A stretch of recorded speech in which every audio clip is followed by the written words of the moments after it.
Wow, it seems like weeks since I've done a proper video for YouTube.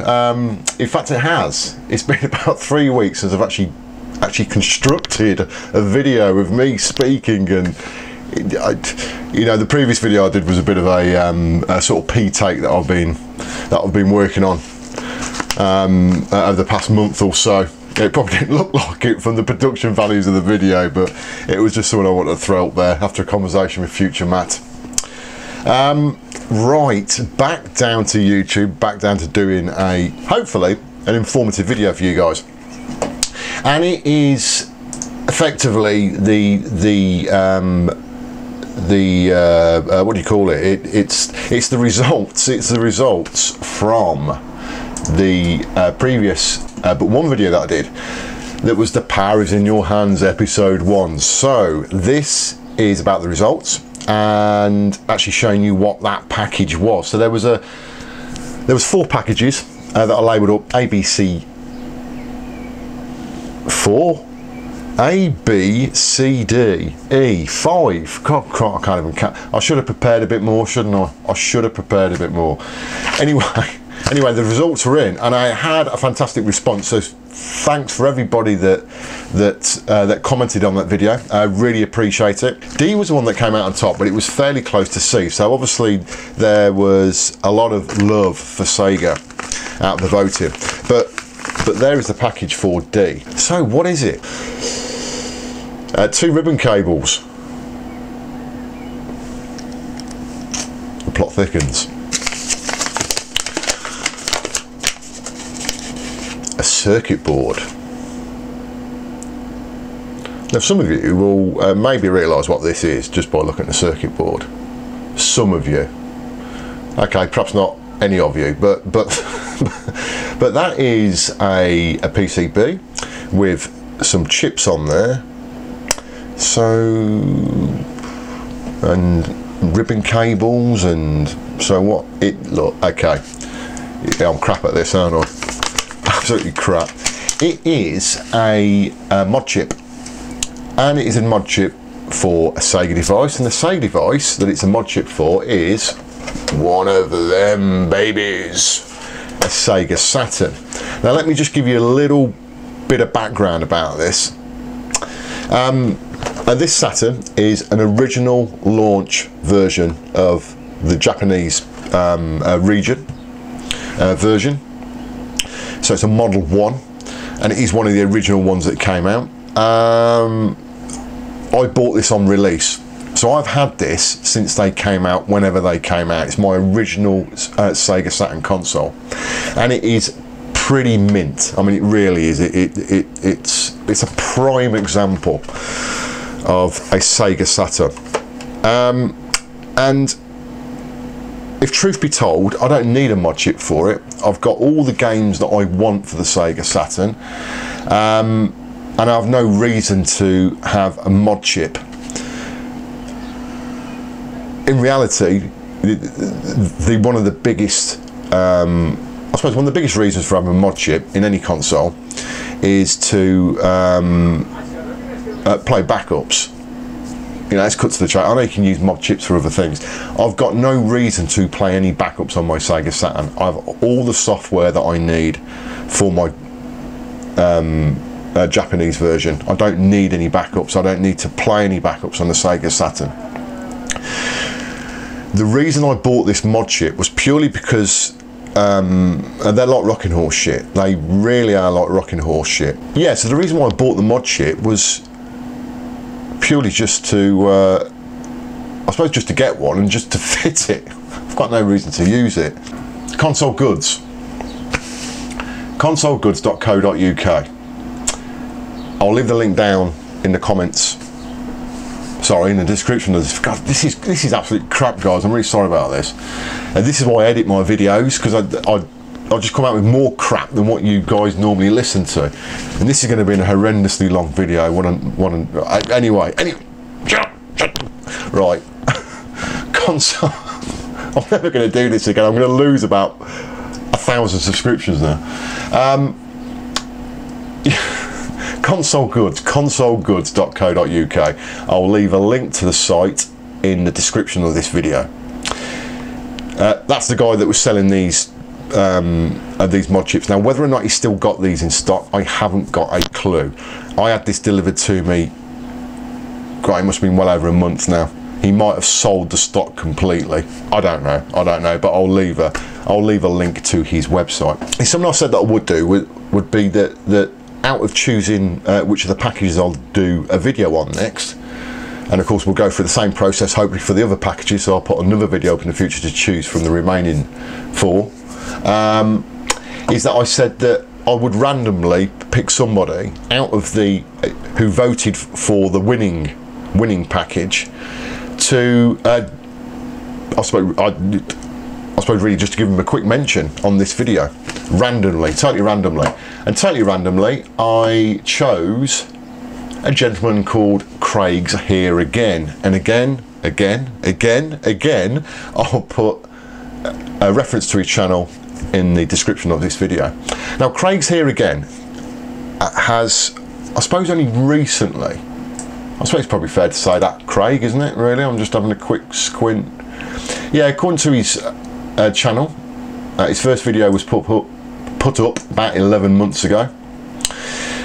Craig has got a fascinating and fantastic collection of arcade cabinets that he's constantly building upon, and his channel is as regards to his content is brilliant.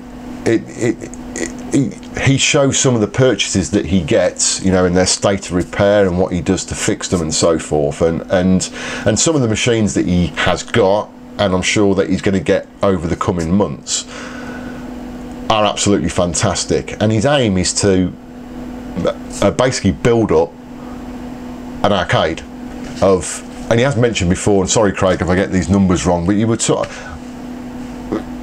weren't you talking 60 plus machines, dedicated machines? I mean, these are dedicated machines, 60 plus dedicated machines, perhaps that was even 100, I can't remember, but it's a horrendous task for him to do that. The fact that he's actually taken this on board and he's actually progressing with it, and he shows updates of him getting new arcade machines. I can't believe this guy has only got 159 subscribers. It is absolutely criminal. It really is criminal.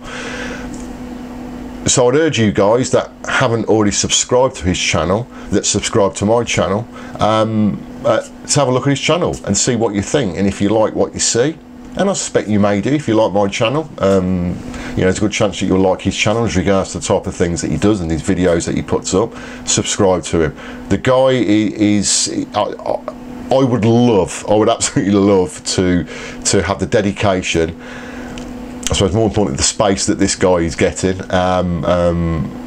or has access to at the moment, but it's, I would aspire to be like Craig in the arcade side, because it's just fascinating what he's doing. He's really enthusiastic, and he comes across as a real nice guy, real genuine normal guy, you know. I'm going to start butchering, well hopefully I don't butcher this Sega Saturn, snotting everywhere. Hopefully I don't butcher this Sega Saturn. I'm going to start modding it, and like I said, I'll do a little bit of filming on that, maybe not, and I'll show you it working, hopefully, fingers crossed. Let's get on. Right, so then guys and girls, we have the Sega Saturn here all stripped down, and the basic installation of the mod chip has taken place. So that there is your mod chip, and what you basically do is that you place the mod chip in between the main motherboard, which is underneath here. So this is where this ribbon cable is coming out of there, and the CD unit, which is here, and that's where the ribbon cable is going in there. So this ribbon cable here is the original one. So that would have originally gone straight into the motherboard underneath, but what you effectively do is that you put this in between, and like I said, the motherboard and the CD drive unit, and does all the stuff that it needs to do to effectively ensure that you can play backups. It's a very simple process to install. I've got to do a little bit more work to make sure that this is mounted correctly. I need to insulate it, obviously. The only other thing that you need to do is give this unit some power, and that's that red wire there that you can see, and all the instructions are clear for that, and I will give a link to the install instructions for this mod chip instead of me explaining it all. But it well, it's as much as what I've just said. I mean, it's nothing else other than that. So I've taken a 5 volt supply. This board needs 5 volts, so I'm feeding it 5 volts via this red wire, and that's being taken straight from the main PSU board, which is this here. I'm just linking it off there, and again there's instructions on which point to take it off, but if it's this type of PSU, it's the second one from the bottom. Something worth saying that this specific mod chip is compatible apparently with all versions of the Sega Saturn, because there are revisions to do with different types of ribbon cables. There are 20 and 21 pin cables, and that is why you have got these extra 2 connectors there for 21 pin arrangements. So they'll be compatible with your Model 2 Sega Saturns. And also the board around here can change as regards to taking your power. On some revisions, the actual PSU and the internal PSU is mounted differently. I think it's mounted there, facing up, where this one is effectively still in the same place, but it's actually mounted against the main casing there, so you only see the bottom of it, so you'd have to take the whole of it off to see it, but you don't need to do that. So it's literally a sort of 15-20 minute install, to be honest, and it is very, very, very straightforward. So I'm going to finish this off now, just to tidy up some of the wiring, etc., and I'm going to get it all together again, and I'll just show it working to you guys. There is a bit of a caveat with this mod chip, and I won't explain it yet. I'll wait until I've got everything back together again, and I'll go through that in my closing comments. So everything's been installed, and all the screws are being put back in, and it's all back to normal status now. Now I've had a little bit of a play with it, and the mod chip does work. I haven't blown anything up, thank God. I haven't knackered up my original Japanese Saturn.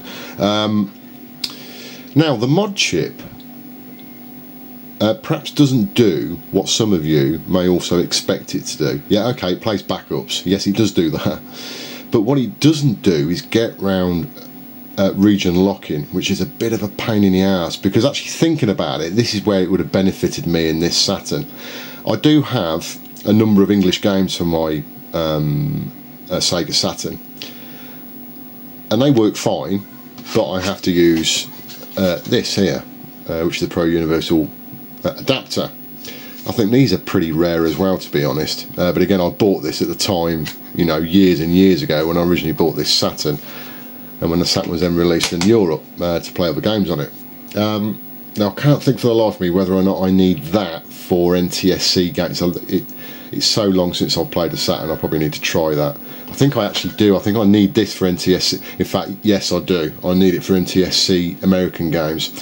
So there is full region locking on these Saturns, as I'm sure you guys are aware of originals. So what I thought was that if this mod chip got round that, which I would have expected it to, it would be great. It means I wouldn't have to have that plugged in, which causes potential issues with some games that use the RAM carts. That's been a problem for me at the moment, because all the games I've got, I've made sure that they're that they're Japanese, and they use the RAM carts, so I don't have to worry about any form of region locking. So I've never personally bumped into that issue, but that is another potential issue, because obviously you can have 2 carts in a console at one time. So let me show you what it does. So I'll take an original. Right, we've got an original Japanese game there. The first thing to do is just to make sure that it all works with the original Japanese game. So let's switch it on.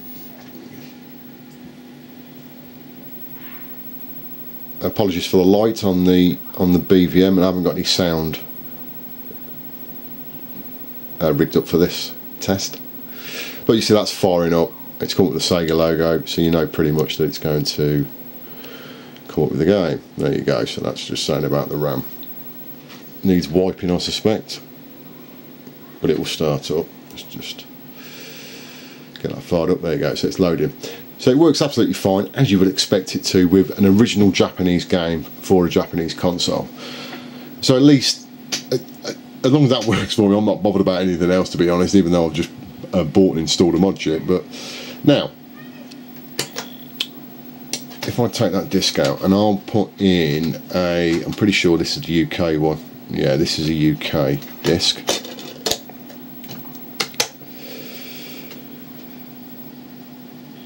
And we'll just turn it back off, turn it back on again.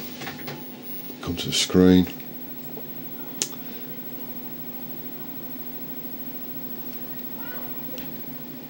So it fires up and it will come up with a nice lovely message: game disc unsuitable for this system, which is a bit of a blower. So that's the region locking basically, so the mod chip does not get around the region locking. Now I've just downloaded a ROM image for the Saturn, power drift, and I wasn't actually sure what region it was. I didn't take any notice, to be honest. So we'll try that.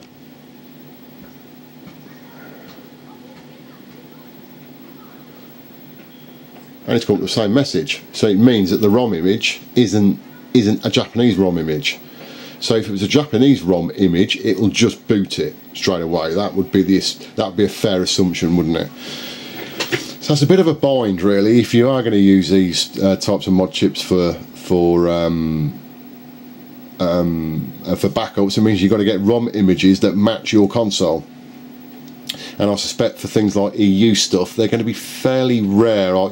You know, normally ROM images are NTSC versions, Japanese or US. You don't normally get the same kind of ROM images available as regards to quantity for a EU console. So that might be a bit of a bugger if you're wanting to do that. So what we've got to do to get around that is use this universal adapter. It just makes it doesn't make it as clean as what it should be, especially when you're using a mod chip. You thought the mod chip would take care of all this, but I suppose the region locking is something to do with it being done on the motherboard.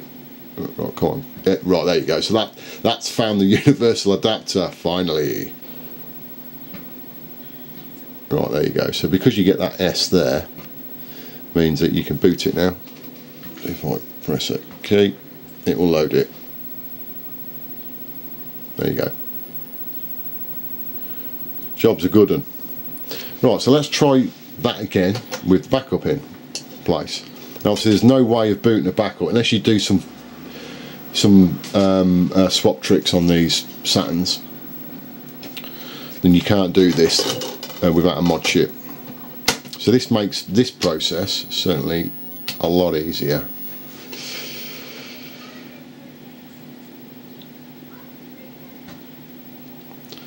If we zoom in, that should go and show you the S.